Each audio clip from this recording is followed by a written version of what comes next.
Hi guys, இப்போ நம்ம என்ன வீடியோ பார்க்க போகிறோம்னா டேப்பில் எப்படி மெஷர்மெண்ட் பண்ணுறது அப்படிங்கிறத பற்றி இந்த வீடியோவில் நான் சொல்ல போகிறேன். ஸோ அதனால் வீடியோவை ஸ்கிப் பண்ணாமல் பாருங்கள். மொத்தம் 3 மெஷர்மெண்ட் இருக்குது. ஃபர்ஸ்ட் மெஷர்மெண்ட் பல்லு ப்ளீட் எப்படி மெஷர்மெண்ட் பண்ணுறதுன்னு பார்க்கலாம். ஃபஸ்ட்டு ஷோல்டரில் நம்ம டேப்பை ப்ளேஸ் பண்ணி கீழே நீக்கு சென்டரில் எவ்வளோ தூரம் உங்களுக்கு வேணுமோ அது வரையும் எடுத்துக்கோங்க. இது வந்து first measurement.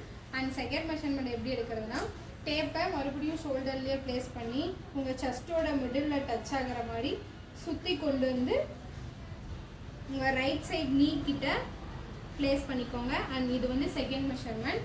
And third measurement எப்படி எடுக்கிறதுனா சாரியை எங்கே சொருவீங்களோ அந்த இடத்துல டேப்பை வச்சு மறுபடியும் சுற்றி கொண்டு வருவீங்களா சாரியை, அதே மாதிரியே டேப்பை சுற்றி கொண்டு வந்து உங்கள் பெல்லி பட்டன் கிட்ட ஒரு மெஷர்மெண்ட்.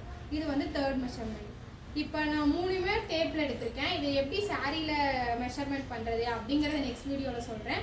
ஸோ அதனால் மறக்காமல் ஃபாலோ பண்ணிக்கோங்க, லைக் பண்ணிக்கோங்க அண்ட் ஷேர் பண்ணிக்கோங்க. மறக்காமல் யூடியூப்பை சப்ஸ்கிரைப் பண்ணிக்கோங்க. தேங்க்யூ.